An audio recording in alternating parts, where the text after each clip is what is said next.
Alrighty, hey everybody, here we are. Sorry, we're just a little bit late. We had some technical difficulties, but we're here now. I want to start the chat off.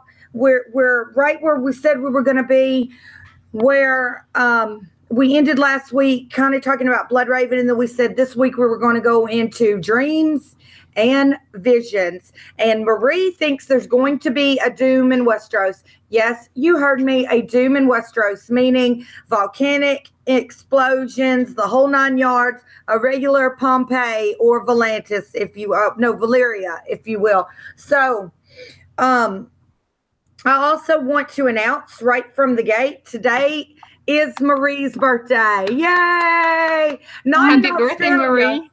not in Australia, but here in America, it's her birthday. So, Boo. Happy birthday. Happy name day. exactly. So actually it was yesterday, but in a way, right? Or I think in the world I have 2 birthdays. Everyone has 2 birthdays. so happy birthday. I hope it was a good one too. It was, yeah. Was it good? Everything went wrong that day. Oh no. Oh no. But you're here with us right now. That's a positive for us at least. Phoebe Feverson says, happy birthday. Phoebe Feverson. All right, Phoebe, you can't sit in my lap. No, no, no. All righty. So also, LMR has written this book, y'all. It's really good. It is really good. And I'm not particularly a person who reads sci-fi, but it's a little sci-fi. It's a little adult fiction. You will just have to decide for yourself, because for today, you can go to Kindle and download the book. It is called Titan of the Stars, and it's the first book in a series of 3. And I believe she's going to provide a link for you all where you guys can just download that. And if you do that, would you guys please write a review on Amazon for her? And even if you don't like the book, I mean, just say that you do. You're funny. You're funny. No, they shouldn't do that. They shouldn't.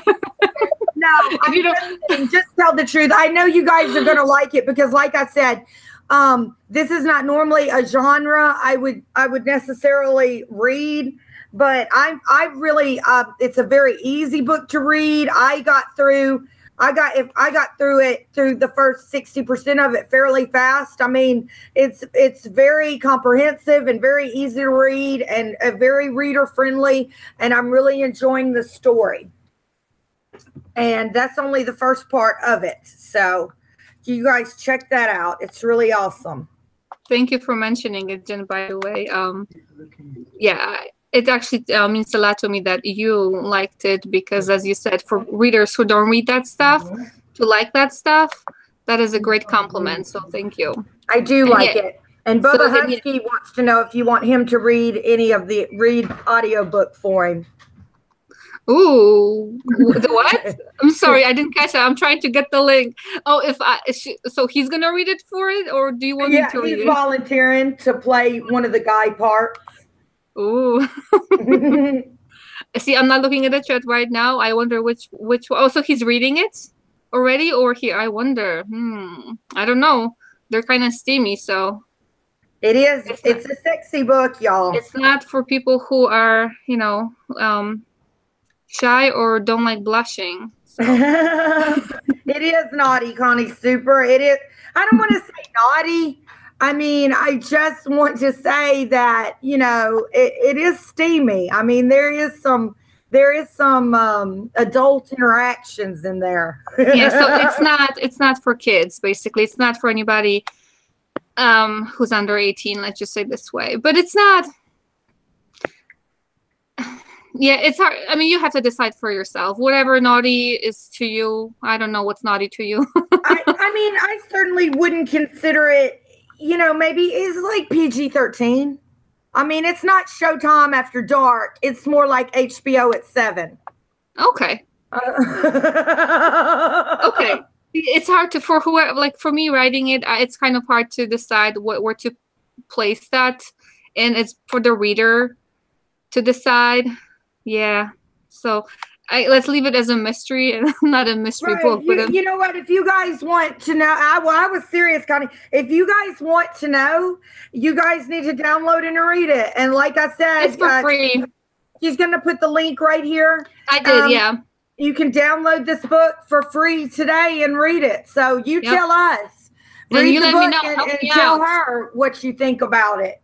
And then if you have any feedback, I would love to hear it from whoever wants to be my beta for this, because I'm writing the second one.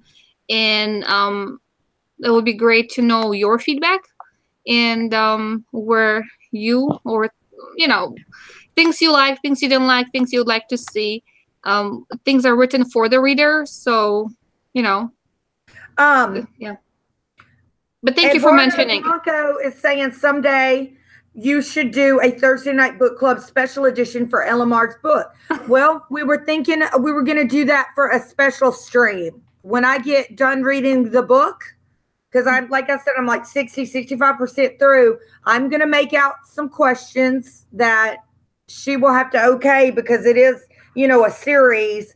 And then I am going to question her about the book, some of the characters, and we get, if you will, kind of some of the backstory that she wasn't able to put in the book, perhaps. Very definitely. Whoever wants to participate in that, and then the best thing to do is basically get the book today. If you don't have time to read it today, no problem. Get it today, because I'm not sure when I'll put it as free. Because Amazon is kind of funny. You're allowed to put it for free according to their rules. It cannot be just given away, because I'll break my contract with them. So that's why I did this weekend. Today is the last day. So grab away, let people know. Spread the word. Whoever wants a free book, there it is. Awesome. Well, that's great. Well, let's dive into these dreams and visions right now. And would it be okay, you guys, if we talk about, Patchy Patcherson, Patch Face? Oh, love to. I don't know. Marie? Oh, Marie is muted. Sorry. There's a delay. Go ahead, Marie. Oh, sorry. I was in the chat. I'm sorry. I'll get That's okay. Is it okay if we talk about Patch Face? Yeah, we can fly straight into that. Yeah, because I'd like to get to the vision. Okay. Well, let's talk about Patch Face then, because, you know, you were telling us last week how you definitely think there's going to be a doom in Westeros that, yes, involves volcanoes, and that you believe that's why dragon glass is all over Dragonstone, the obsidian, and also that's why the walls are hot at Winterfell, because of naturally occurring springs that you also do find around volcanic activity. Places with volcanic activity. So what I want to start with is what we know about Patch Face. Patch Face was brought to Dragonstone by a Lord and Lady Baratheon. That would be Stephen Baratheon, Robert Baratheon, Stannis Baratheon, and Renly Baratheon's father and mother. His face is covered in motley tattoos, as is the fashion of the Free Cities and Volantis. Before the accident, he was said to be witty and clever, and after the shipwreck, he is said to be soft and obese, subject to twitches and trembles, and a weird sideways walk. In a letter to Maester Crescent, Stephen Baratheon describes him as nimble as a monkey and witty as a dozen courtiers. He juggles, riddles, and does magic. He can sing prettily in 4 languages. We have bought his freedom and hope to bring him home with us, he wrote. Robert will be delighted with him, and perhaps in time he may teach Stannis to laugh. Okay, so they're on a ship called the Wind Proud, and they're within sight of Dragonstone, and the ship, the weather takes a turn very suddenly, and their ship breaks up and is sunk in Shipbreaker Bay, which is obviously named that because it's notorious for taking ships down. But like I said, it's like they were in sight of Dragonstone, and even Stannis and Robert were watching, like, because they would watch the ships come in, and it was horrible. And not only did Lord and Lady Baratheon die, I don't know her first name, but she was an Eastermont, I believe, before marriage. Not only did they die, but 100 sailors and soldiers as well. Patchface washed up 3 days later, and the man who found him, Jommy, swears to his dying day that the fool's skin was clammy and cold, but then he coughed up water. His memories and half of his wit were gone, and now, like I said, he twitches and trembles and is mostly incoherent. What happened to him those 2 days is unknown, but the fisher folk like to say a mermaid taught him to breathe underwater for his seed. It was suggested by Sir Hubert, the Castellan at Storm's End, that would have been kinder to let him die because he was considered mad. But Maester Cresson refused, and now he wonders at that, if it wouldn't have been kinder. He is the court jester or fool at Dragonstone, and he spends most of his time with Shireen, and she calls him Patches. He offers strange insight and stranger songs, and sometimes touching upon what may have happened to him at the bottom of the bay. Now, we see Patches in the books. He's not on the show. Is that right? He's not even on the show. He's not. Yeah, I didn't think so. Okay. And Melisandre says to Jon Snow about him that he's dangerous and that she's glimpsed him in her flames a few times with skulls all around him and blood on his mouth.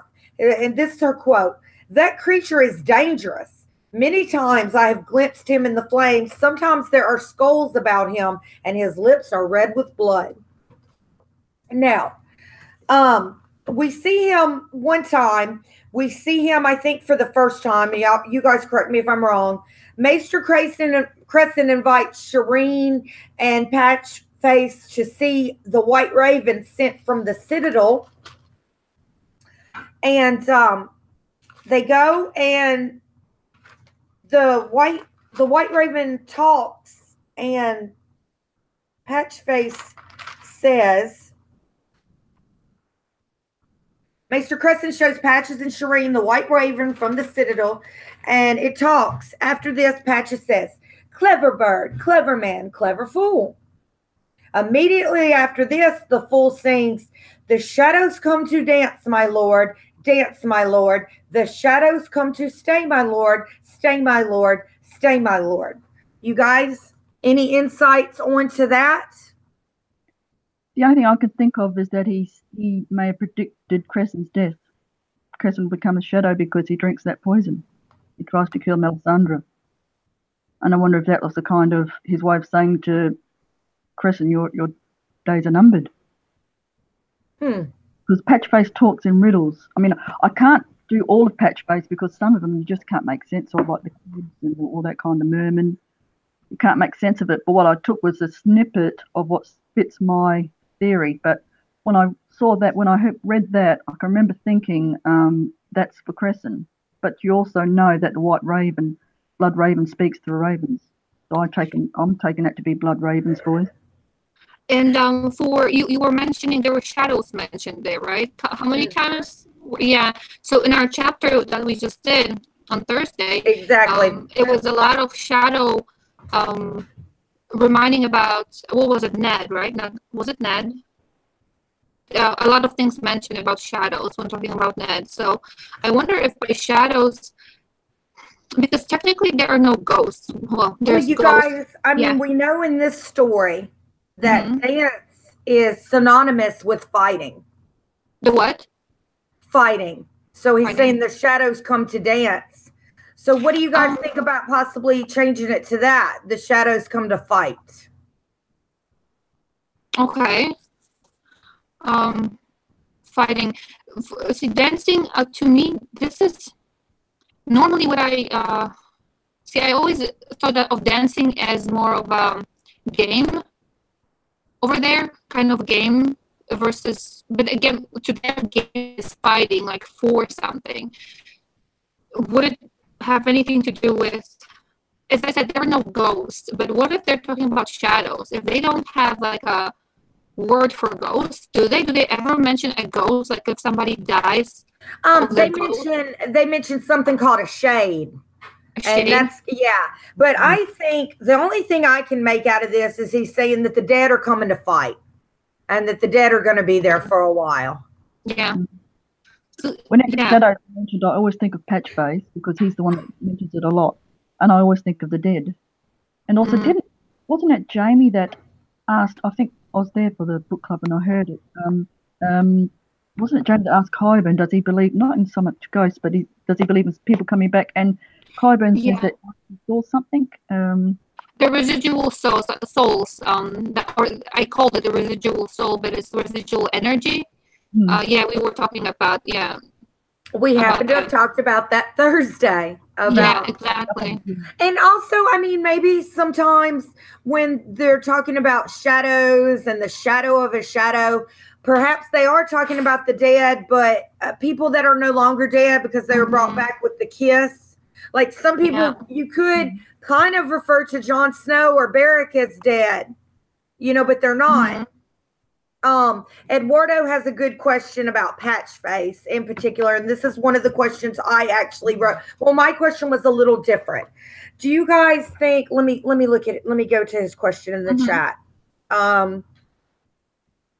Was he dead and somehow reanimated?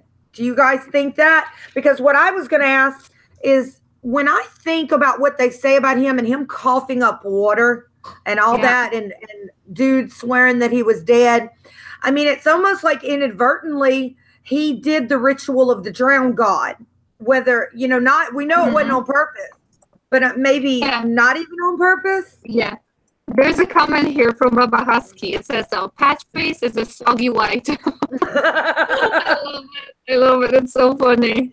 I mean, they certainly did say that. They said he was so wrinkled and soft and white and Yeah, and there's a comment. Before I lose it somewhere here in the stream, Connie, a little bit back said, Connie Super wrote, definite lack of oxygen and stroke, and maybe he has driftwood, possibly weirwood stuck in his head, because there was a lot of stuff there, and things happen. There are people nowadays, like they have a needle or nails stuck in their head. That's actually one of the things I read in school for one of the research classes, where basically people change completely from psychological perspective. Mentally, they're completely different person, and just because they have like something like this stuck in their head, they can tell that it's there for whatever reason. It scars up and it comes up on x-rays, and it turns out that they have this thing, they're still alive, and it's possible that they are alive. I mean, they're here. It's just that their personality is completely different. So and that's what I have. Do you think he has inadvertently become baptized in the faith of the drowned god? What do you think, Marie? I'm with the theory that there are no gods. That's right. Only magic, and that what people are perceiving as gods is Bloodraven and Bran. I tend to think that it puts into question R'hllor, doesn't it? If Patchface was brought back from the dead, there was no one from R'hllor there. Right. So what do you think about the idea that they're basically not hearing God or gods, but they're kind of tuning into something, like they're more in tune with whatever visions whoever is sending them? But the only thing, in my conclusion, the only thing I could come up to is when you get someone, you don't really know which side the children like. For instance, I've written down that Bran in the books may also leave the cave, but for a different reason. Does he wake up that the children of the forest are not good and he escapes? Perhaps with the help of Bloodraven. Because I tend to think a man is how he has lived, and Bloodraven lived to serve the realm. He was very much into prophecy, and I think he worked with Howland Reed to bring about the coming together of Rhaegar and Lyanna, because it was important for the Targaryen and the Stark to fulfill that pact that wasn't fulfilled long ago for some reason that really matters. Are you talking about Cregan Stark now? I'm talking about what? Well, I've lost my train of thought. I'm sorry. That's all right. We'll go to Patch Face. I've got Okay, something. well, you know what?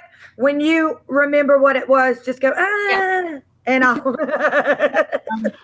All right, you guys. My Okay. theory is that there are no gods, and one of the proofs to me is Arian Dampier and Euron Greyjoy. Euron Greyjoy gives Arian Dampier this, what's it, Shade of the Evening. Before that, he instills in Arian's mind, or Dampier's mind, that he is God. So when Arian sees his vision, he sees Euron on the throne and all the gods underfoot, including R'hllor and all the other gods. Well, they can't be gods. You cannot kill a god.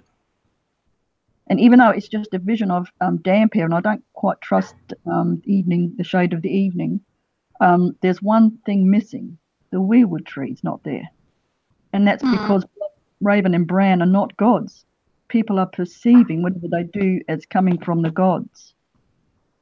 But there are none. There's just magic or some mystical power that the children of the forest have given to Bloodraven and Bran, and also, as we said last week, it traces its way back to the War King of Sea Dragon Point, who I believe has a connection with the children of the forest. And then you can say that there's also mystical elements in the Reed family through Howland and Jojen.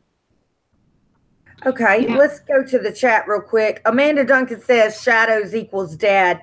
That's what I'm thinking as well. Okay, Hal Sanchez says, I believe that Patchface can see in the flames just as Mel can. He just can't talk it out clear because of the riddles. I don't know that he can see in the flames, but I think he gets these, whether they're intrusive thoughts, and I say intrusive because I don't think it's something that he's trying to see. Like, he's not trying, but he just gets these things pop into his head and he just says it, for whatever reason. And then Connie Super says the shadows come to stay, my lord. And Bubba Husky says Patchface is a soggy white. And Patchface, Peace to Mead Sand says, is Patchface the true prophet of the drowned god? That's why I brought up the fact that perhaps even maybe like what I say about Arya, like her having that kill list.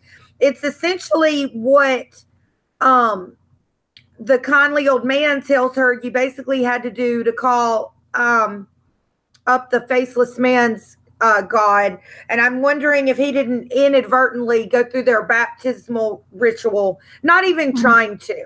But then if there are no gods, it wouldn't matter. Yeah. Bubba Husky says he's a squisher. There's a nice comment here from. Go ahead, Jen. Okay. I was just gonna say that Connie Super says that Lady Stoneheart was in the water for 3 days as well. So, and then going back to the gods, AU Pacmule says Roman and Greek gods were killed, ? So yeah, for that one, I kind of still believe, I'm not saying there are or there aren't gods in Game of Thrones, but I do believe that whatever you give power to has the power. So, and over there's magic already, so it's not like we're talking about this here in our world, but over there, I do believe like the power of belief has a great strength. I agree. To what can happen. So who knows? Maybe if they call upon whoever, and if they believe whatever they believe, and there is some kind of sacrifice involved, be it life or somebody else's life, I do see things happening. Maybe not because of gods only, but magic, like blood magic, or that involves anything, some kind of sacrifice, giving something for something. So yeah, definitely. Right, like what Mary Mazdor says, that only death may pay for life. Yeah. I know this, and this is a very, very, very simple analogy, but I can wear black pants or khaki pants to work with my work shirt. And I swear to you guys, every time I wear my black pants, I have a bad day. Now, is it because I had one really bad day wearing the black pants, and now that's something that I've convinced myself of? I don't know. but I swear to y'all, I think those black pants are unlucky. See, with that, there is again that kind of goes back to the stream James had from on Dust on the Throne about kind of ghosts and whatnot.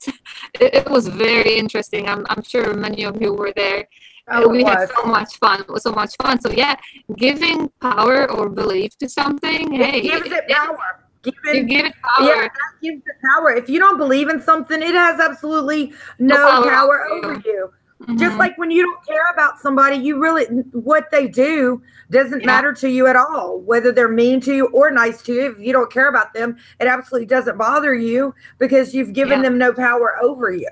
So it's the same thing for nightmares. And this is what we're kind of stepping away from things, but this is what I told my children. And this is what actually nobody told me that.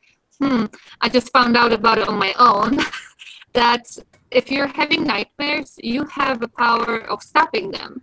Just if you have willpower to stop nightmares as they're happening, it is possible. That's what I told my children, and they realized that they have a power over. If a nightmare starts, you just say no to it.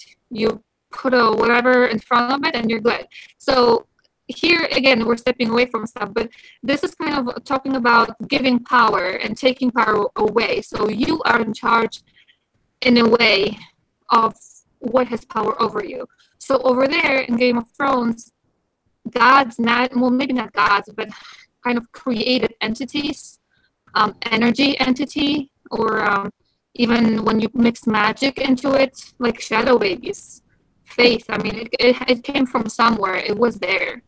So, yeah, go ahead, Marie. I'll tie it with the books. I've got it written here. Then we have Paxos' Curious Riddles. Under the sea it snows up, and the rain is dry as bone. I know, I know. Under the sea you fall up. I know, I know.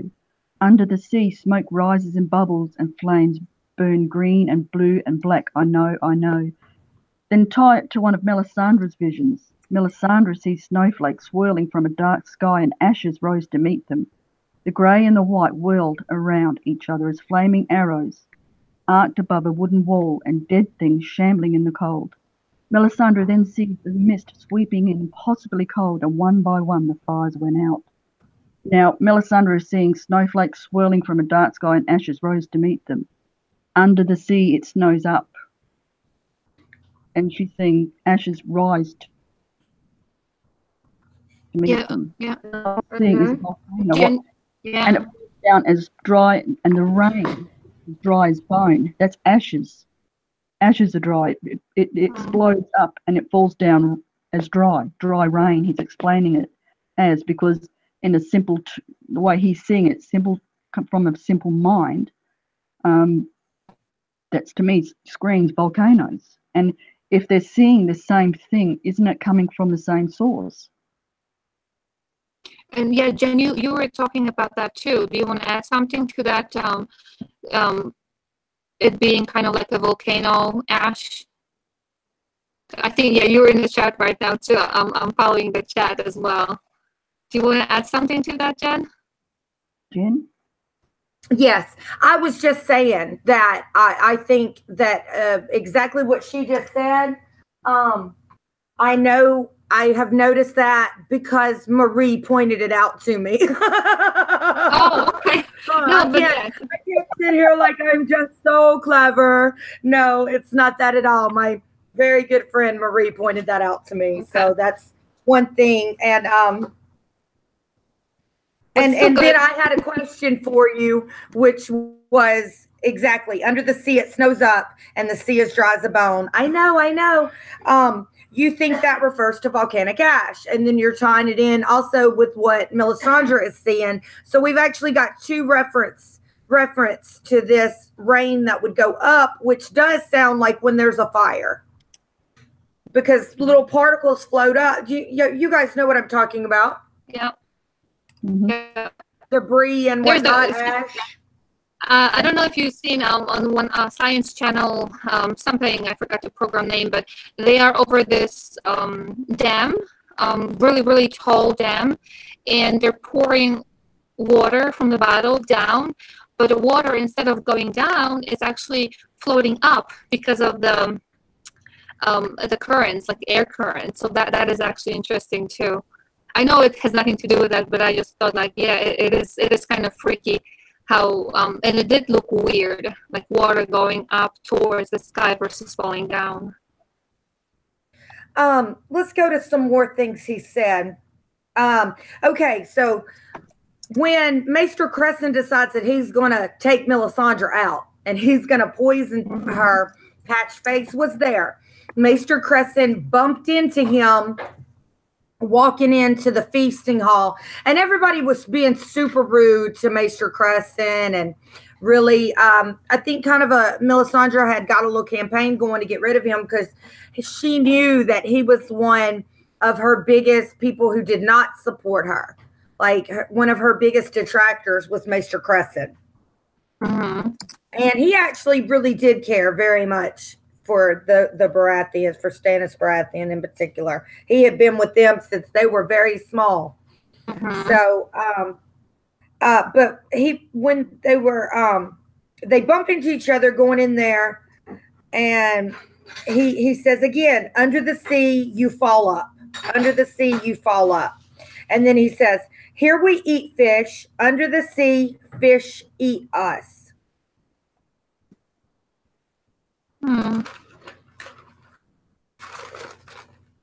Would it have anything to do with fish being? Go ahead, Jen. Oh, I'm sorry. Well, I was just gonna finish by saying, Selyse makes Maester Crescent put on Patchface's crown, I believe, and everybody's making fun of him or whatever. So yeah, and there's a comment here from Milt. It says, "That's how you kill the others and whites, with a volcanic eruption and raining down ash made of microcrystalline obsidian, dragon glass." Oh, yeah, okay. I can see that. That's very smart. And oh yeah, and then this last little thing, Crescent has, and then Crescent's got the crown on. He's fixing to die because we know he drinks the rest of the poison that he had given Melisandre. And it says, under the sea, no one wears hats. I know. Do you guys think that could point to the fact that eventually there will be no one with a crown on? I'm thinking, yeah. Go ahead, Marie. Yeah, I think that means crowns. I don't know whether in the future there's going to be no king, because when you see the vision in the House of the Undying and Bran's vision, the columns are still there, which to me denote strength, and the Iron Throne is still intact, which tells me there is still a king or a queen that is viable, that is a viable option. But I kind of have a theory that at the end there'll be another Grand Council, and because Tyrion mentioned it in season 7, that the Wildlings have their way of election and the Greyjoys have their king's moot, and he was trying to talk Dany into having a more democratic form of ruling, and she kind of shut him down. But I tend to think that's the way they might go, because history repeats itself in this book, and I tend to think Tyrion or whoever survives will call a Grand Council and elect a new king or queen. Yeah, for the crowns or wearing a hat, to me again is like a title, having a title, or that everybody will be kind of equalized or stripped of whatever they have, or everybody will start over in a way. But also, when he says hat, if he actually meant a crown, making it simple by saying hat, it reminded me of Drogo not saying a throne, but a chair. Like if you would think about a chair, it's like, okay, it's a chair, but it's a throne. It has a meaning. So when he mentioned hat, like you say, Jen and Marie, the hat being a crown, that would make sense too. Because, to somebody on the outside, yeah, it's just something you have on your head. It's a hat. They don't see the symbol of it being a power or crown. But I think another great council makes a lot of sense as well, because it seems to me, at least, that almost everything in the story is repeating itself. Mm-hmm. It's like when Mel says she sees skulls around Patchface. Well, she sees skulls around Jon Snow too in the vision. So that's also another thing where it ties in. I'm sure I'm sure that in the book it's 3 times because Martin usually drops things in 3s, and I probably missed whatever the third one is. But to me, it means volcano. Like when I researched it, what really got me too was the obsidian, because I did research it for quite a while, and it comes from volcanic activity. And I know that something huge happened at Hardhome that's in the world of ice and fire. And I tend to think there's an underwater volcano there. And of course, Arian Dampier then sees, I think it's the Greyjoy ships on a fiery kind of like water, which to me may be an undersea volcano. But when I'm talking about Dragonstone exploding, I'm not talking about a little volcano. I'm talking huge, like Krakatoa, something so huge that it causes a huge tsunami, much like what happened in, was it Indonesia? Yes, or Thailand, in Thailand that one time. Yeah, and 300,000 people. I'm thinking, oh my God, you don't expect something like that, something horrible like that to happen in this day and age, but that's what I see happening in Westeros, and that's where Patchface sees these people, what was the term he used? Well, funny you mention that, because also remember y'all when Melisandre burns those gods that are carved out? Patchface says, under the sea, smoke rises and bubbles, and flames burn green and blue and black. I know. Oh. And under the sea, you fall up. To me, that's bodies floating upwards. Here there's a comment from Milt. It says if Dragonstone was going to erupt soon, naturally there would be some evidence of seismicity, but that hasn't been mentioned, so it will be due to magic. And then later on, how Sanchez says, let me see, the chat is kind of flipping here. Could that have been the doom? So yeah, I think that there's here in where we live right now, saying magic, won't get too many people say yes, you're right, that's magic. Over there. And not to say that magic, because magic, but if you there's magic over there. We cannot say no to magic. It is real over there. And I see enough spells or sacrifice or something with great power. I see that they would be, whoever is they or he, she, they will be able to do it if need be. So I don't discount magic at all. And there's no timed activity, I guess, seismic activity. So magic would be the cause of it. I say that's what I'm thinking right now. They have seismic machines to measure whether there's going to be an earthquake or not. Maybe in the future in Westeros, but not now. But there is magic in Westeros because I don't think any possible human being could survive living in a fire and walking out of it with 3 dragons like Dany did. Of course, it's not like matter only. It's because if that were true, if mind over matter, people would be able to will other people to not die, or they would not die, and just to have the king's blood. And again, it's kind of tricky. Like, how do you make a king? Before Robert became king, he wasn't a king. He didn't everybody in a way has some kind of drop of blood, of king's blood in them. But Robert became a king because he was given that power. So there was enough faith in him being believed to be a king. So maybe that in a way transformed his blood into a king's blood. There was magic of belief, or whatever you want to call it, making him a king, changing his blood into a king's blood. So again, faith and magic of love, belief, whatever you want to call it, can make somebody into a king. So you're just saying that magic is real over there. Magic is real. I call it kind of like magic. Reminds me of like Houdini, that kind of magic. But this is kind of like mystical powers we're talking about, that the children of the forest have, Bloodraven and Bran. But don't forget, what confuses me with Bran, he doesn't look like a green seer. He's not. He's got auburn blue eyes, and a green seer has red eyes and green eyes. And also, when Bloodraven tells Bran that he's been watching him for since he was born or something, when Bran is flying to the land of always winter in his vision, he sees other green seers impaled on icicles or something when he's in that land of always. Isn't that right, Jen? You probably know that more than me. What? I'm sorry. When Bran flies to the land of always winter in his visions, he sees green seers impaled on icy spikes in the land of always winter. Okay. So I'm So, thinking, how many years sacrifice. has Raven gone through to get to Bran? I mean, is he telling Bran the truth here that he's been waiting for him, or has he just been choosing anybody? Who are these impaled green seers? Where they were impaled on the icicles in the land of always winter, and Bran flies over and sees them. And then he can feel the tears burning his face because of his tears. Would that be something to do with, again, sacrifice, if there are so many of them and they were impaled on those icicles representing ice? I think definitely. Would it cause, like, if you actually sacrificing somebody who has king's blood, right? That's powerful. We have seen it. What happens if you actually sacrifice somebody who has the magic in them, like to sacrifice their blood?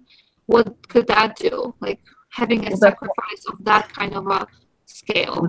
That's a good point, Elamar, and that goes back to the Arm of Dawn when the children broke that. They were supposedly sacrificed their own to bring about that thing. I think George is going to write it in a way that we kind of wonder, those who want to believe in magic will say, oh, that was Bran's powerful magic, and those more pragmatic. Because I have to admit, when I read the Arm of Dawn, I thought to myself, yeah, well, maybe that's just, they're calling it magic, but actually it was all going to happen anyway because it's an earthquake and a tsunami or something. An earthquake happened. You guys, Misha's left a comment in the chat. She says flames of green and blue and black could definitely mean the Battle of the Blackwater. It could, but green is wildfire to me, and the blue and the black, I kind of think it's volcano. But that's just me. Well, blue could be the dragon. Mm-hmm. That was just up right now. Yeah, the dragon that, because I think they have blue flame, the white dragon. Yeah.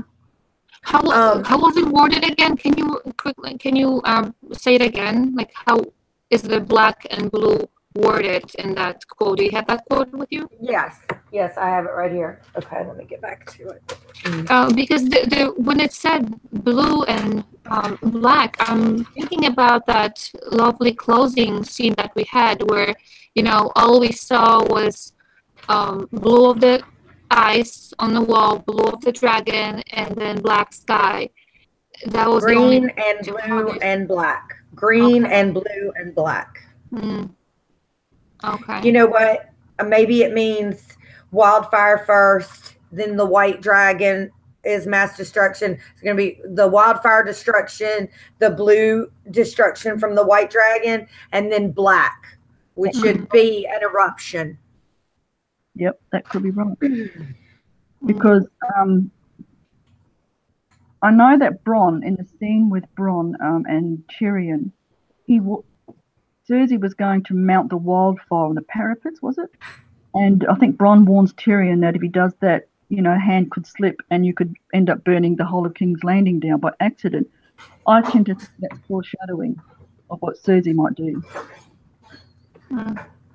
I think so too. I think we're going to see mass destruction other than what we've already seen with the green wildfire, the blue from the dragon that has the blue flame, and then like when a volcano erupts, when all the ash comes down, it's just black. It's just black, and and then there is another quote that he had about where is it? I didn't see it.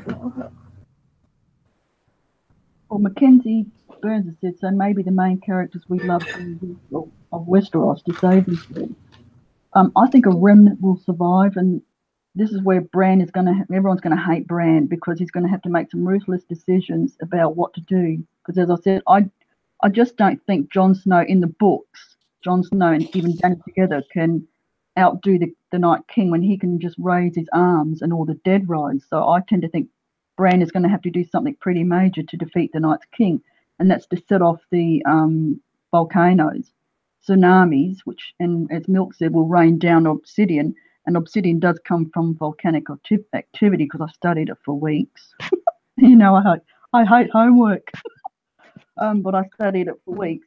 And to me, that is the way to kill the thing. But when Bran does that, he can't think to himself, oh, I mustn't do this one because John's there, or I can't do that one because Arya's there. He has to try and save as many people as he can, irrespective of his family. Yeah. We're going to hate him for it. There's a quote here from Baba Husky to kind of break the mood a little bit. He says, Westworld is west of Westeros. So, yeah, there is something, right? That land is still not discovered, and or goes undiscovered. And then there's a quote from Mild here. That is a great thing. I love learning new stuff. It says here, the high sulfur content of the volcanic gases will cause it to appear blue. I didn't know that. I need to watch more Science Channel. Here's the quote I was looking for. In the dark, the dead are dancing. I know, oh, oh, oh. So when the volcano erupts and it goes dark, I think perhaps the dead and everybody, that's what's going to be the long night, perhaps. And people are still going to be fighting in the dark. Yeah, when he says he sees the people dancing, to me, that's not dancing. I think that's people writhing in pain. And he's seeing it as dancing. But it's actually like if you're on fire, you're going to be moving and screaming. Yeah, that's true. So to me, that's him seeing them writhing in pain, but he's seeing it a different. I think Dany sees something similar when she's in the tent with Miriam Mazdur. Jorah brings her into that tent, and she sees writhing figures. Mm-hmm. So to me, that's another thing where there's two people seeing the same thing. Well, let's get to this. And most people have this one kind of figured out. But before we go on to the other quotes, anything in the chat? You guys want to read the comments in the chat? And as far as what you were talking about, Connie Super says he sees the dreamers impaled on the ice spears. That's from Connie Super. Mm-hmm. But I'm just wondering how many people has Blood Raven gone through to get to Bran. That tells me that there's a lot of, and it also could be that the Night King is a warg, or not a warg, a green seer himself. Because the Night King and the Night's King in the book, in the show, are two different things to me. That's what I'm thinking also, to me. That's what I'm thinking is dance used as another word for fighting. That's what I was thinking. Because, dance, it's a synonym in the story for fighting. Because, the dance of the dragons, when Waymar Royce says, let's dance, people use it as easy as the word fight when they're talking about fighting. So that's where I was with that. But I know what you're talking about Dany's visions. And you guys, we're going to get on probably that next week. So then... Samid says, King's Landing is going to go up in green flame. The only question is who is responsible?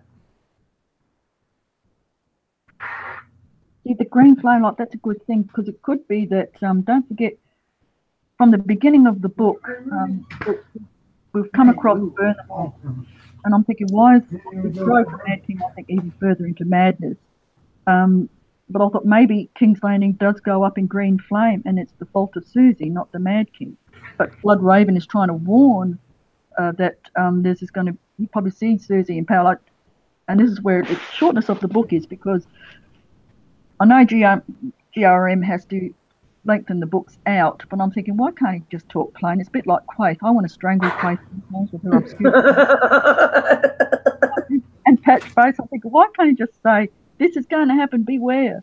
It's like the show when Bran has his download and he sees himself touching the Night King. I'm thinking, why couldn't Blood Raven just say, whatever you do, Bran, you're going to get bored. Don't touch the damn wood and go off into a dream, because you're going to get captured. Murray, I just wanted to add to that for people who have, I don't know if you know anybody who actually has either dreams that kind of tell the future, or they see things. It is difficult sometimes when things are seen. It's kind of difficult to actually say what they mean. Like, people know, somebody can see that something is about to hit the fan, but they don't know what and when or exactly what it is. They kind of just have like a warning of it. So visions may not be clear, and it's just because somebody has the visions doesn't mean that that person is able to interpret them. So I can relate to that because yeah, this will speak you out. I can remember as a child, I would say to my mother sometimes, I dreamt of a black lady, and my mother thought I meant an Aboriginal lady until she asked me to describe it, and I described a woman wearing black in my dreams. And every time I saw that, I saw that lady, someone died in my family. I kind of do. I was like Wednesday Addams. So if I came out and said to my mother I had a dream of a black lady again, she knew that someone was going to die in my family, my mother would shut me up. I don't see it anymore, but when I was a child, I did. But she was just a lady dressed in black. Yeah, and I don't know. There's a little bit of noise in the background. I don't know, Jen. Can you hear that? I think your camera is off, but you're not muted. Are you having a bit of issues there? Are you okay? There you go. Oh, good. Oh, I can't hear you. Okay, you're good. Sorry. I just heard a lot of noise and I didn't see anything, so I thought there was some issue with the connectivity. I think gone for like 30 seconds for some reason. It kind of clicked me out and then it connected me again. So I don't know. I think we're having a bit of issues. But again, sorry, Mary. Go ahead, continue. And I wanted to add something to that after you're done. Yeah, because I think sometimes you can have things when you're a child and you're open to things, but it used to spook my mother to hell, and she would say, "Shut up," because someone did die in the family. So if I came out and said, "Mum, I had a dream last night," she would say, "Don't tell me it's that black lady." Yeah, it is sad and kind of sad to know that, because as children are more open to things. And Marie, it's kind of funny, not funny, but like it's interesting that you say it. My mom, and I love her dearly. She's the best woman that, yeah, she's great. But when it comes to supporting things that she doesn't understand, that's kind of her limit.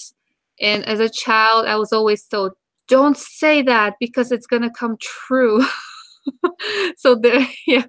So again, Patchface doesn't care. He just keeps talking. He keeps talking about what he's seeing. Other people, like myself, will just be quiet. Yeah. People Go ahead, with Jen. their vision boards and stuff or whatever, that's what they're trying to do, is visualize and speak things into power. And I know some people who swear by that. Like if you have a goal or something or whatever else to, make yourself. That's all I wanted to say. Well, I was kind of like a very pragmatic, logical child. So for me to say this, it really spooked my mother. It'd been my sister, she would have taken it with a pinch of salt. But with me, I was always so logical. So when I said it, my mother believed me. And someone would die, Yeah. unfortunately. Yeah, sometimes, but then it's about not what I found out. And sorry if my doggies are making noise here. Anyway, sorry, I get distracted when they're making noise. So anyway, as I found out, it's not about if what you say is going to happen. It's about people who hear things and to take basically precautions. I guess visions are there to be given to help somebody. And it's up to the person who's listening to them to be smart enough, open enough, and not spooked enough to actually take those as a gift, not as something, scary. Just there's a warning. People always ask, oh, I wish I would have or known or could have done this. Well, some people give us warnings. Let's just stick to, I'm going to stick to Westworld, not Westworld. Westeros. Westworld is almost here upon us. So that's where my mind is right now too. Yeah, so so many people are warned. Even, again, I'm going to say Ned. I love Ned and I hate Ned and I love Ned. But yeah, he was warned. People are warned, but they're not open enough, or maybe they're too busy doing other stuff to listen. My poor doggy, I think he's having an asthma thingy. I'll be right back. I can understand that too. Ned does the same to me. I love Ned, but he made some silly mistakes, and half it is he didn't listen. Like when Arya came back from the dungeons or wherever the heck she was in, when she listened to Varys and he kind of dismisses her, I'm thinking, no, just pay attention to it. Sometimes Right. No, like take the time to say, what are you talking about? You know what I mean? And instead he just kind of hushes her up and tells her everything's going to be okay, which is, Exactly. you know, and then she was able to let it go because she was still a child and still, you know, things were still relatively secure for her. So that's what she was looking to be told. And I think that's what you guys are saying. Like sometimes you do have warnings and you know, like the only bad customer I had today, I knew right from the jump he was going to be an issue. I did. And I know, but I did know. And I did everything I could to make sure that I bagged his items particularly careful or whatever. And I swear, I don't know. Maybe I have premonitions as well. In the chat, we've got, so I guess y'all were talking about Quaith and somebody else. Amanda Duncan says GRM, I think, confirmed that they were definitely two people. Milk K says, in the darkness of the volcanic fallout, the others and whites will be dancing to their deaths. That is one way to put it. Milk K says Patchface is a prophet. Yes, that is also what I think. I think he's a prophet and doesn't even know it. And actually, though, at first read, you dismiss him as nonsense, especially since he's not particularly trying to say anything. If you actually look at some of his stuff, he actually does know some things. Bubba Husky says, when he speaks of fire, also the fire makes shadows dance. Connie Super is laughing. Marie, you are killing me. Connie Super says, everybody wants to be Dainese the dreamer. Samid says, imagine having to explain your dreams and what they mean. It would be impossible. You could just, this happened, then that, but I don't know what it means. Sometimes, you guys, I look it up online where it says, if you dream of this, it means this. I don't know how accurate that is, though. I'm a bit of a skeptic, which is odd for the things I hear and see. Oh yeah, you are. A skeptic to what, Murray? I'm logical. I kind of like things I've seen and heard when I was a kid. We lived in a haunted house, and I told my mother that too. I knew it was haunted, and it was only when she heard something that we left. We left very quickly. You lived in a haunted house? Oh yeah. My gosh. I would not last there a minute. I would.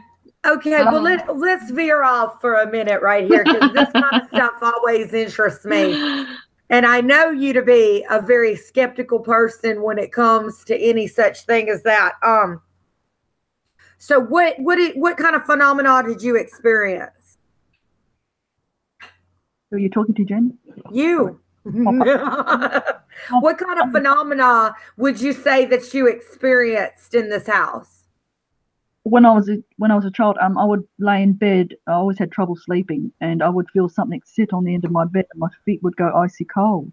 So then Lord. I would feet, and it would follow, and you'd see an indent in the bed. Oh Lord, have mercy! I could not sleep, and just things like would go missing. I would put something down and find it over across the room. I'd put my shoes together, and they would be, when I'd wake up in the morning, I'd have to look for my shoes because they'd be scattered everywhere. And I would say to my mother, I've put my shoes together before I went to sleep, so why are they here and why is one over there? My mother would always shut me down because I frightened her. I was kind of like Wednesday. She said I was Wednesday Addams. Well, and that's how you know what though? That's how my mother-in-law and sister-in-law are. And it's also because they don't believe in tarot cards or anything like that. So if you go to talk about something like that, a lot of times they will just shut you down from the jump. So will my dad. My mom's a little bit more open, but we kind of feel the presence of Russell's dad around here somewhat, but sometimes it gives me a really eerie feeling. And I will say out loud, please leave me alone. You're creeping me out. Now, whether that works or whether it just makes me subconsciously feel better, that's what I do. It's, with that, I know that a lot of people are afraid of what they don't understand, or what they kind of what frightens them on the level of giving like uncertainty, like if the world is shaken, if let's say finding out, let's say that people normally would want to say, okay, are there ghosts or there are no ghosts, like give me the answer. But I think a lot of people would be afraid of getting the actual answer, so they're in fear of that. What comment are you reading, Jen? Because I'm assuming Husky says there was a ghost in our house while I was a teenager. The specter forced me to touch myself a lot. Hey, that was one of those succubuses, huh? That wasn't a ghost. Don't blame it on a ghost. no, let's not blame a ghost. There's no shame in anything. Come on. Poor ghost. Well, let me just put it this way. If you need it, LMR's book could help you maybe possibly fill in the mood for that ghost to come on back around. Yeah, you won't need ghosts. Yeah, you won't need no ghost. No, you just need the book. And then Milk K's like, who you gonna call? Ghostbusters. I can't hear you. And then Connie Super says 50 Shades of Baba. Oh yeah, those pesky ghosts. I had no control over it. You were possessed, Baba Husky. It was a possession. Oh my gosh. Now, Jen, you and your switching the topics. Nice. I know. But I can't help it. You know, we all love Game of Thrones here, but sometimes we just need to laugh a little bit. Oh, yeah. And it is Marie Hill's birthday, so we're just cutting it up here. And then that is funny. Blame it on the ghost, Eduardo Blanco. Yeah, ghost made me do it, right? Yeah. Oh my goodness. What was it? Free ghost? Hashtag free ghost. Yes. Oh, I just saw this comment, which is good. I'm going to go back to this. And Amanda Duncan says she wonders if the Targaryens had any idea about the volcanic glass, the obsidian, and if that's why they based their house on Dragonstone. I think it was because their dragons could navigate. Well, because they built that with dragon fire and magic. I mean, there's got to be something to it, you guys, because, you know, some like Dragonstone was forged with dragon fire and spells, supposedly. What convinces me that Dragonstone and Winterfell are volcanic is because Davos is in the cell on Dragonstone and describes the walls as warm. And how many times has everyone? I mean, it's really drilled into you that Winterfell is warm, from Sansa to Kate. About everybody. Caitlin mentions it particularly. In fact, remember, she mentions that Ned made sure that she got the warmest room in the castle because she wasn't used to the weather. And they also had a hothouse where they grew a lot of food that they probably couldn't have grown all year round or at all.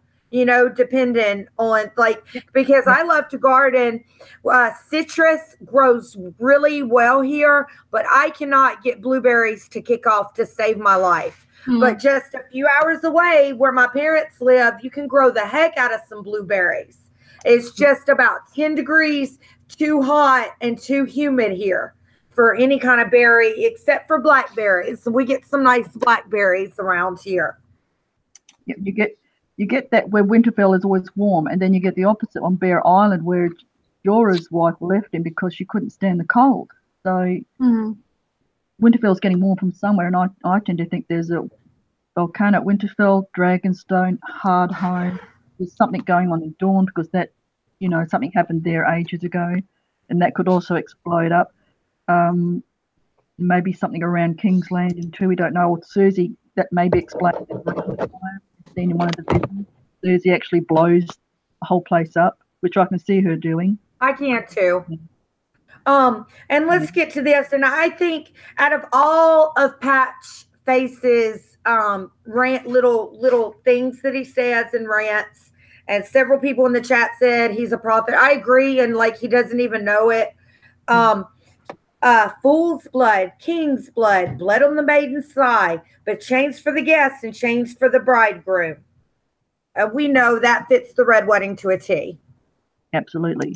And when Danny sees was it a wolf's head howling or something? Yeah, she sees the wolf's head on yeah. Yeah, I think that's either Ned or Rob. Right, wolf's head, and then both Mel and Danny see a man wreathed in flames or limbed in flames, or was it something like wreathed in flames? Why would they be seeing the same man? They're seeing the same vision. So to me, it has to come from one source. If it's worded a little bit differently, but when you actually put them together, you're thinking it's the same vision. They're seeing the same thing. It's just worded differently. And to me, that tells me that it comes from one source, Bloodraven and Bran. See, yeah, exactly. And when you said they're the same visions, like we have right now, and I think I said it, and I'm going to sound boring when I say that again, but we are all reading the same book. We're all watching the same show. But my firm belief is that if you have 5 people, let's say, observing one thing, they're going to come up with 10 opinions or whatever number you want to give to that, because seeing something and then interpreting it is based on a person and their past and their beliefs. So they may be seeing the same thing, but they're describing and internalizing it differently. So yeah, that is what I think is happening. Yeah, and that reminds me of what I read just recently. I was looking back over my notes, and it starts in Game of Thrones, and it just struck me just now, and I'm thinking, how many times have I read a Game of Thrones? And it's just hit me now. When they find the direwolves and they're all leaving, then Jon Snow stops and says he hears a noise. No one else can hear it. And I'm thinking Jon Snow is the one that Bloodraven touches first, not Bran. I mean, go ahead. That really struck me because I'm thinking there is something between Jon Snow, Bran, and Bloodraven that Bloodraven wants them both. And it could be that he's always been pro-Targaryen, and Jon is I know there's some people wanted to argue about it, but Jon Snow is the king of Westeros, actually not the king of the North, the king of Westeros, the actual legitimate heir. And I thought, well, because I always thought it was Bran that Bloodraven spoke to first, but it's actually Jon Snow. Or he contacts Jon Snow first. Jon Snow doesn't recognise Bloodraven's voice, or he just hears a noise. But if no one else can hear it, how can Jon Snow hear it? Ned was able to hear Bran, right? Ned is, I don't want to say nobody, but Ned is Ned. He may have special blood in him, depending on what theories you look at. But let's just say, for example, he's just a person and he can hear it. He can hear the wind. But again, Bran wasn't trying that hard. I mean, he yelled out, but it's not like he was consciously maybe trying to do something powerfully, knowing that he can affect people and that people can hear him. But if he actually finds out, now he did find out that he is able to have people hear him, and knowing it, that again brings power to his actions. So he can communicate with anybody. Well, I guess almost anybody, I would say. I'm sure there are people who are not susceptible to anything. Basically, they're completely drones. They just go through life without anything here. Right. Yeah, but I don't see it as a problem. He can communicate with whoever he wants to. Mackenzie Burns has got a good point here. She says because Ghost is mute in the books, and he is actually. So for Jon to hear it, it really is interesting, and I think so too. I think he hears Bloodraven. That's a good point.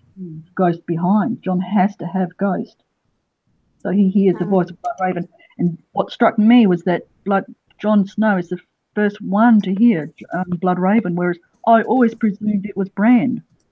So I've kind of read the books over and over, and I'm thinking, how did I not see that the first time I read it? Well, the second time I had to read it about the 5th time before that struck me that, oh my goodness, no. No, he does. He's the only one too, and it's either he's the only one who can hear the noise at all, or either it's very faint, but he can hear it. He can hear it. Well, it's like the show. I picked up on it that in the TV show, when the Night's King shows up, Jon Snow is aware of it before anybody else. If you watch, especially at Hardhome, you'll see that Tormund is going about his business, but Jon Snow Stops and looks up. The dogs howl at the same time, and no one can hear the dogs howl except those who are far away. But where Tormund is, you can't hear it. Jon Snow looks up and he knows something. The Night King is there. Yeah, the King is there, and it also happens, I think, at the White Hunt. Bill K says, Bran the Builder probably harnessed the natural hot springs when constructing Winterfell, using pipes to circulate the waters through. I wouldn't doubt that. It certainly seems like they have, from what we learned about plumbing back then from Tyrion and a few other sources, it seems they were definitely as advanced as the Romans in the story. I mean, they knew where to build it, right? It's not like they randomly picked a spot, say, here, let's go there. And then Milk K says hot springs can occur hundreds of miles from the heat source, so it doesn't necessarily have to be below Winterfell. I see what you're saying, Milk, and yeah, I agree, but yeah. It's in that area. Yeah, in the area. Let's go to... And also, if I can just pick up on one more thing, because I think... Okay, please. Stop soon. And that is Bonero and Tyrion. When Tyrion's in Dance with Dragons, he recognizes 2 Valyrian glyphs. One is Doom, the other Darkness. That also kind of brings me back to the Doom of Westeros. And also, he says something really peculiar. He says to Tyrion that there will be 1 hero, not 2. Because we're kind of looking at Dany and Jon as being 2 heroes. But Bonero says 1 hero, not 2. But I just wish he'd learnt more glyphs. Because all these glyphs are going up, but he only picks out 2. One is Doom, the other Darkness. So I think a Doom is going to come to Westeros, and Darkness with it. I agree. Yeah. Hey, Connie, I just want to compliment you really quick. You know, that was actually very important to bring up the fact that in the books, Ghost is mute, because that's certainly not something that you get a sense for on the show. So thank you so much, girl. Thank you. Yeah, but Mackenzie Burns and Connie made that point. Yep. Well, thank y'all. A very good catch. I didn't even think about it, but that's important. Because we got a lot of crossover people who come here to the Wolf's Den who just do the book stuff with us, and we appreciate that, and we want them to know these little tidbits of things. Bubba Husky is always saying this, so I'm going to give him his due here. Jon is Ned incarnate. Ned plus Ashara, because Bubba Husky, that's right? You 100% believe in the Ned and Ashara thing, and that's fine. Hey, I'm not going to dispute you. Mackenzie Burns says Jon has dreams, visions, and is drawn to the crypts for what he presumes for no reason but being afraid. Could this be tied to both the end and R plus L equals J? I mean, yeah, I guess I think that there's definitely something in there that he's supposed to discover. I have always thought that. BBM says, I came for the stream, especially to view that Lannister poster. Thank you, BBM. And Iron Trone says Ned plus Wyla equals Jon, and they're laughing. So, hey, good to see ya. And Hal Sanchez is like, dang right, Bubba. I kind of want to bring up something else before I forget it, because I didn't make a note of it. I mentioned I forgot. Okay. Jojen Reed thinks that Bran is the winged wolf. I actually think it's Jon. Jojen made one mistake. He reckons he never makes a mistake, but I think he does. The winged wolf is Jon because it suits Jon. Half Dragon, half Targaryen. So the wolf represents his Stark side, and the wings are the Targaryen side, and he's chained by his vows to the Night's Watch, and that's why he dies at the end, so he can be freed of his vows. So I've always thought that, Jojen, no, you kind of made a mistake. The winged wolf is Jon. That's my personal opinion. Yeah, that completely makes sense to me. A couple streams ago, I don't know which one it was, where I was talking that it would be great to see a new banner combining House Stark and House Targaryen, and I was making those crazy things like, oh, what if it's a wolf with, I don't know if I said wings, or somebody in a chat mentioned a scaled wolf and all that, but that would be so cool to see something new like that as their new banner, to combine the two houses. Because truthfully, I mean, he is combined. He may choose. Sure, of course, anybody can make a choice, one house or the other. He was raised Stark, but his blood is half and half, Stark and Targaryen. And why choose? Why not make something new? There's this big deal about the Targaryens surviving and Stark surviving, but what about change? Like, why not develop into something new, to adapt? So I would love to see that. It would be sad to see, let's say, Stark house not be there, represented by Jon, or he was actually Snow, but yeah, Stark. But it would be nice to see that he's not for all those old, rituals and old things, but he's embracing the new, breaking that wheel, being a bastard. I mean, he's not a bastard, but he always thought of himself as a bastard, to kind of embrace the new life. I would love to see that. It's kind of mirroring a little bit of Aegon's. I get muddled up in all the Targaryens.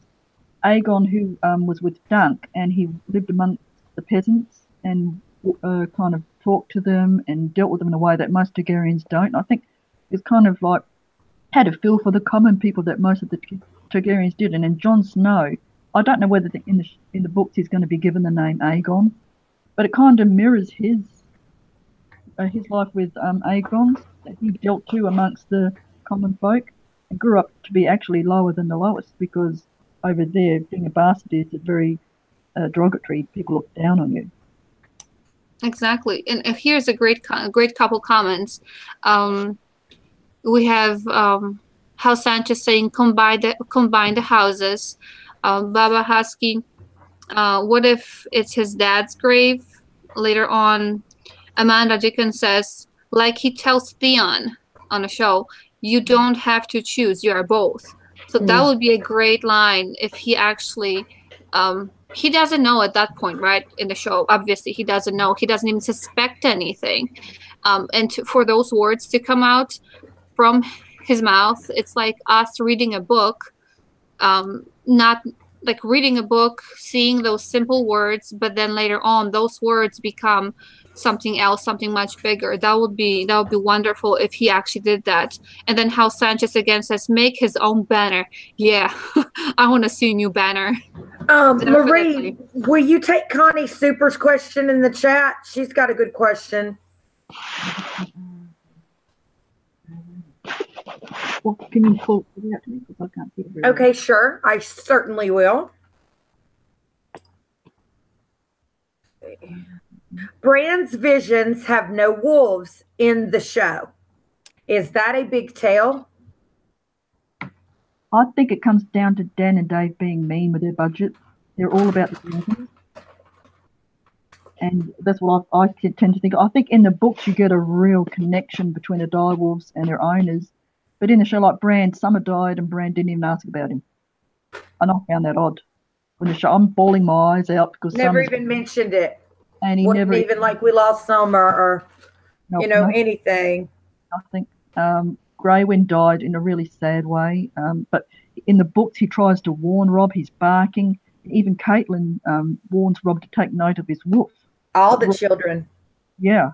And I do think there is a real spiritual connection between the direwolves and their. Well, look at Nymeria and Arya. Their sea separates them, and Arya's going to be a powerful wolf to be able to walk into Nymeria from a distance. But I tend to think the show really missed a beat when they made the only brand that the only walk. I suppose it was to enhance his powers, but God knows. Well, I think John will walk into ghost when he dies, but in the show, I was really disappointed that we didn't see that. And I just think it's Dan and Dave being mean, and it's about all the I agree. dragons, and they've just cut the direwolves out. The bastards. Okay, you guys. The last thing we really see from Patchface was after Alice Karstark's wedding, and he's up at the wall now because remember they're at the wall. He says, "Under the sea, the mermen feast on starfish soup, and the serving men are crabs." And we all kind of know what this means as well.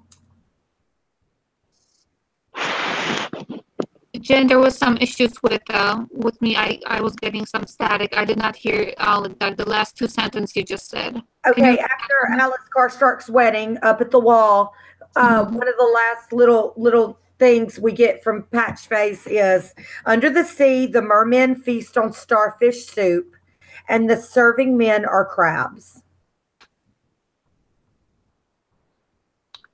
Okay. When I hear that, I always try to think about different banners that people have, different sigils. But there's nothing like, the only thing that has a star is Dorn, right? There's some kind of star on it. And then under John being born under a bleeding star, or the comet, that's the only thing that reminds me of stars. What do you think? Like, what do you think that it leads to? Well, I definitely think that that's about the Manderleys. Okay. What do you mean by that? Like, how do you? What's their signs or sigils, if you know that? Shoot, my mind just drew a blank. There is another house with a. Go ahead, Marie. Doesn't Dawn have some? I'm trying to think of the sigils. No, I'm terrible with sigils. Doesn't Dawn have some sort of star or sun, and the sun is a star and with a spear through it or something? Have I got that right or wrong? Yeah. It's it's a sun with a spear through it. That's the Martell sigil, isn't it? Yes. And then 9 stars is the castle where the Templetons live in the Vale. Bubba Husky says, "Chat, help me out with this one." Let's see.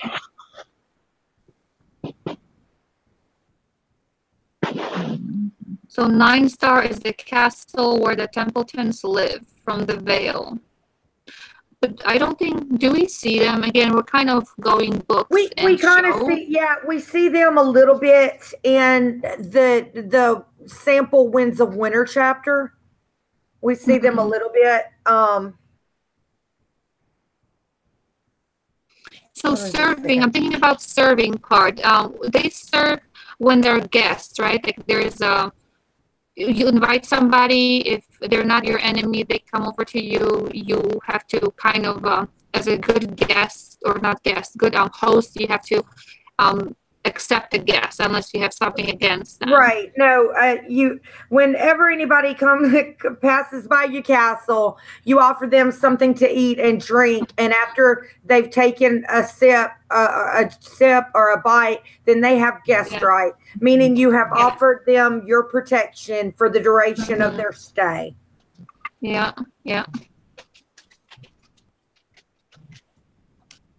Okay, so Manderley is the merman, and also another house called the Borels. Don't forget Davos. Doesn't he have a? Oh no, he's the onion. Yes, right? And they come across Davos before Davos is headed to the Skagosi. Remember when Lord Manderley asked Davos to bring him his liege lord? And he's talking about go get Rickon. Mm-hmm. Some of them are going to be obscure, and I'm not going to know the Well answer. said. Welcome back, LMR. Oh, sorry. See, that's what happened to me before. I don't know if you heard my comment here from Mackenzie Burns. She writes, "You ladies need Patrick with all his knowledge of banners." No kidding. No And kidding. That's who we need. Everybody, apart from that, every lady needs a Patrick. No doubt. No doubt. Sorry, I just had to go there. Okay, you guys. After Patchface says this, though, Melisandre gets a crazy look on her face. And that's when she says the stuff to Jon about this creature is dangerous. Talking about Me. and also Me. Creature is dangerous. if Melisandre is the daughter of Sierra Seastar, well, that's another possible candidate for the star. I wonder if in some kind of way she could possibly be killed and sacrificed in some kind of way. You mean Melisandre? Sorry, I would. Melisandre's person. Do you think yeah, it'd be she needs possible to. that somebody sacrifices her and then maybe serves her up in a bit of soup? Oh, wow. That last part threw me off. Serves her up in the soup.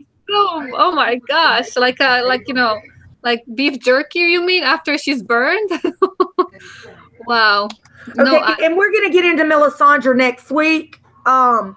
So that's all I'm really gonna say about it. But yeah, that was kind of the last thing. I thought that I had a better explanation for that one, and I thought for some reason Marie did, but I guess that's actually one we're still quite trying to figure out. Is the under the sea, the mermen feast on starfish soup, and the serving men are crabs. No, I didn't. I hope that some of the figuring it out in wins whenever George is going to release that book. I'm praying that he's already written it and he's just waiting for the show to finish before he publishes it. Some of Patch Faces are so obscure, which makes me think they're real because they're in riddles. It's like reading Nostradamus. You can't make heck nor tail of it. Some of it you can, like, as I said, the ashes goes up and the rain comes down and it's dry. That to me speaks green volcano, what he's seeing.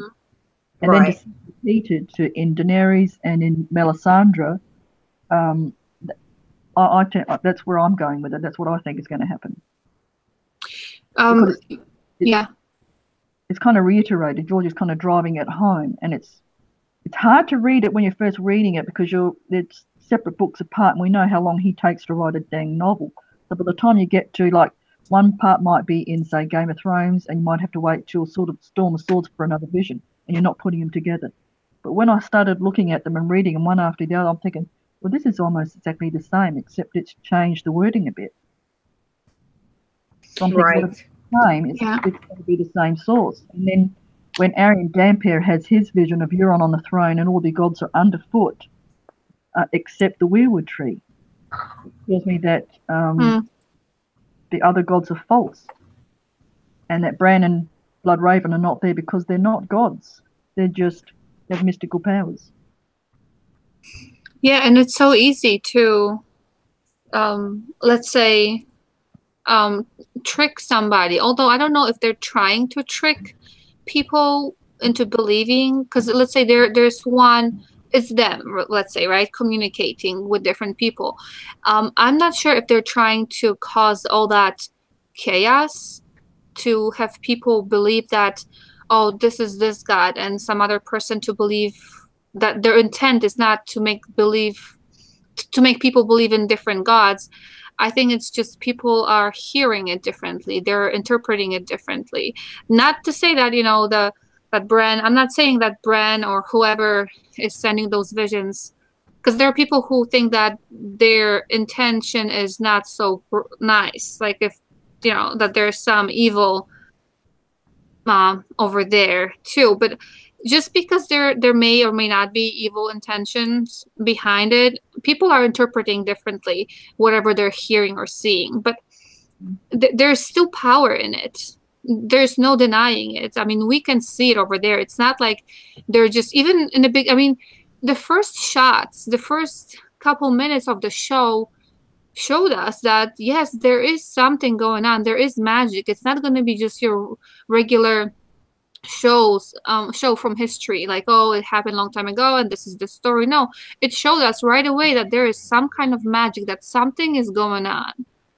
So that was established in the beginning. So people who got into this, they should know that it's not just clear and cut. There is something else. So Well, yeah, I think Martin is going to leave it open. If people want to believe in R'hllor, then they can. He's not going to come down and smash the theory that there are no gods. I think it's just what I've come to, and I think some others have come to that point too, that I just think Bloodraven and Bran are running the show, especially Bloodraven. I'm dubious about the Children of the Forest. I think there was a schism and the children split, and the ones who are on the God's Eye are probably man's friend, and the ones beyond the wall are not, and they're using Bran, and perhaps in the books Bran will escape the cave, but it won't be as a friend of the children. He'll be escaping from the children. And maybe he'll make it to the God's Eye where all this magic will take place, because I think it's going to be the only way to defeat the Night's King. And as Milk said, when the volcanoes goes up too, obsidian will be flying around, and that's what kills the White Walkers in the show. You know, it is interesting because the whole obsidian, the whole dragon glass, like, we know it has power. I mean, there was a debate, like, it kills whites, it doesn't kill the whites, it kills White Walkers, doesn't, like, there's, let's just say it kills them, right? Like, it kills White Walkers and whites. Let's just make that clear, like, just for this argument, like, does it have to penetrate their body, their skin? Like, how do you kill them? And if sprinkling of that ash on them will kind of freeze them. And speaking of that lovely volcano or volcanoes that are there, if they actually blow up and that ash will float everywhere, that is interesting. Again, I'm just remembering yesterday where I live, and I'm in Illinois, near Chicago. I live in suburbs of Chicago.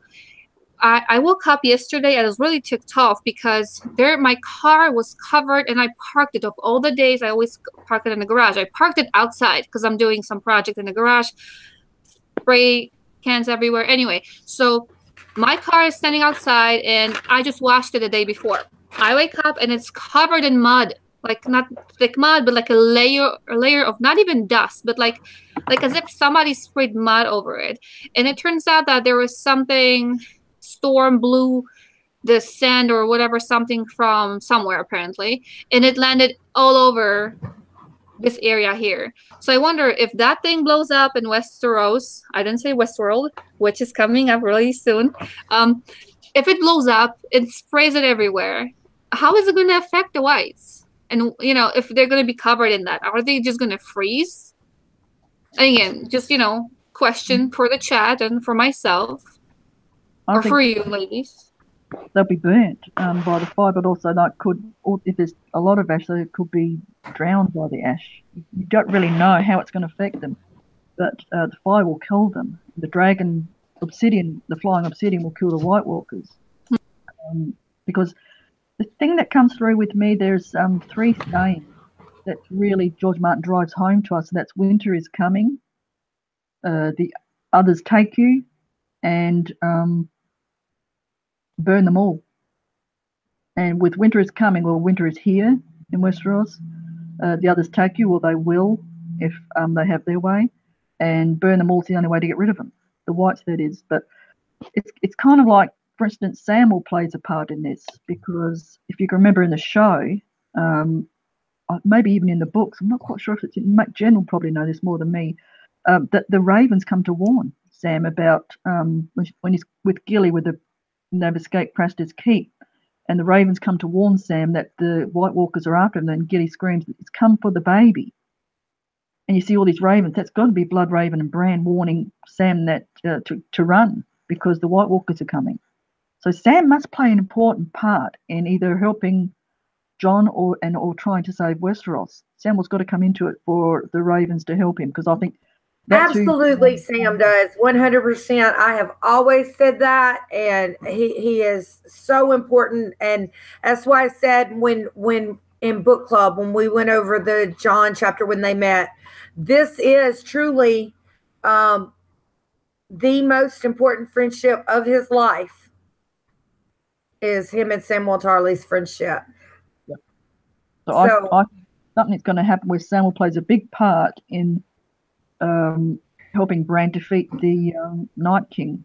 Because don't forget, in the books, we haven't even seen the Night King. We've seen the others, like Waymore Rice, but we haven't actually seen. And we were talking about. Milk Cake says the others in whites just inhaling the obsidian will kill them, just like with humans. And Connie Super says, do they breathe? And Milk Cake says they vocalize, so they probably breathe. Yes, we know that they speak and they laugh.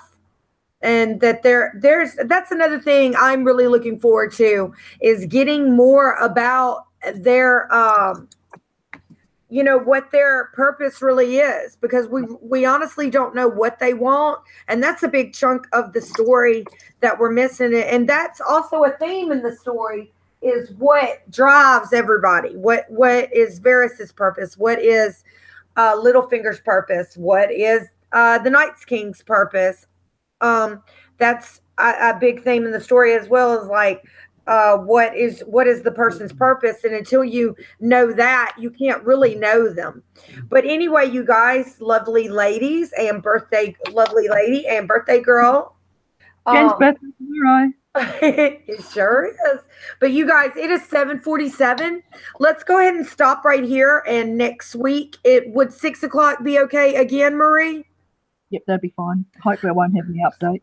Again, 6:00. We're going to go for an hour and a half. We're going to say hour and a half, but if it goes a little bit over, then that's what we'll do. But plan for 6 for an hour and a half.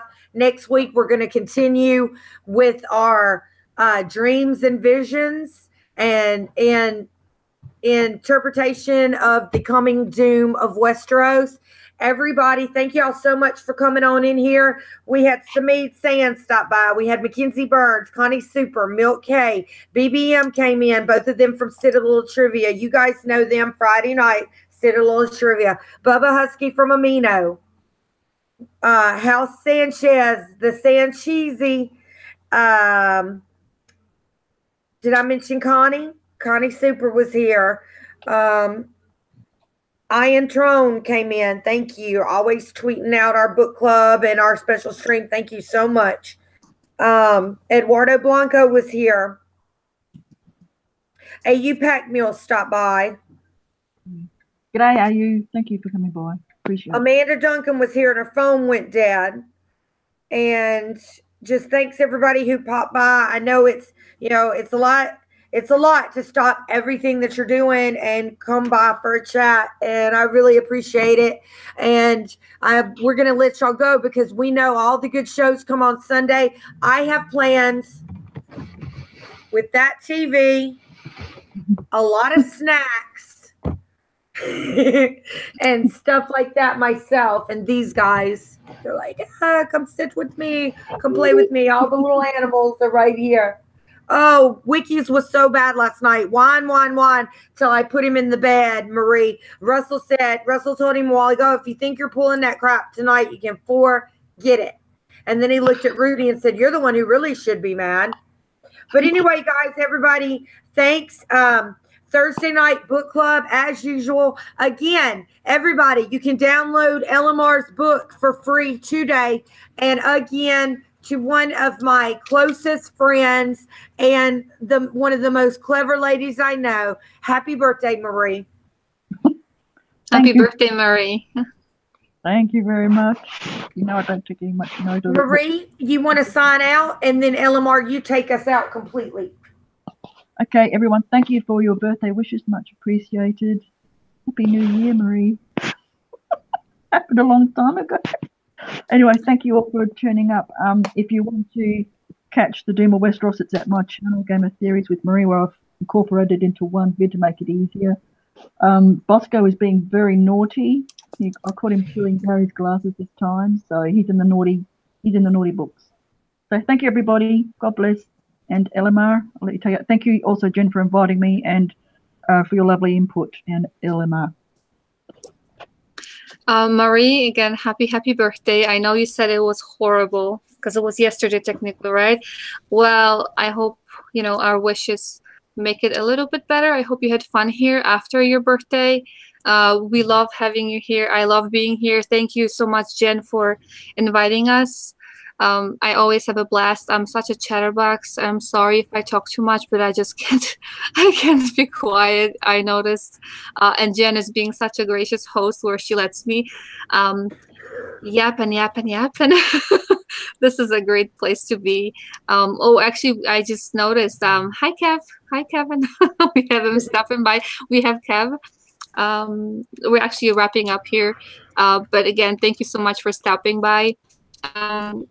Again, this is a great channel for everybody who wants to just, and I can't say it enough, Jen. They're not. There are great channels out there, and everybody, has their opinion about things, which is great because, being a cookie cutter place, that would not be fun. I always look for different opinions and different points of view. That is what makes it interesting. And your place is such a safe place for that, where you, the only place, this is a place for people who are able to embrace different ideas and be courteous and be kind. And we're not very vanilla here. We're very much, it gets interesting. Very interesting. So again, thank you so much. If you want to check out my channel, it's actually right now very quiet. There are crickets over there chirping because I'm writing my second book. So I'm not posting much, but if you want to check out some stuff, there are a couple videos over there. It's on Living My Rhapsody, and the other one is on Living Reviews, where I just kind of talk about different things. Again, thank you so much for having me here, Jen. Thank you, Marie, for being here with us. I love talking Game of Thrones. I love talking off topic. What was it, Ghosts, that we did this time?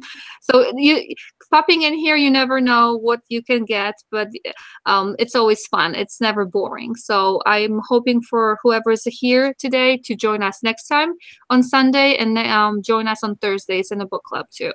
So thank you, everybody, for popping in, for staying with us, and making this Sunday evening part of your day. Well, thank you so much. That's so sweet. And I really consider you guys part of the family here, and everybody in the chat. You guys, I love our little chat, our small but proud channel. So anyway, thank you so much. Well, everybody, don't forget, you can download LMR's book for free. Marie, happy birthday again. I love you. And, normally I send you a little happy. I'm going to pick you up something at the con. Now, I want everybody to just really have a great week and a great Sunday. And we'll see y'all Thursday for, what is it, Elmar? Is it Catlin 7? Terrible.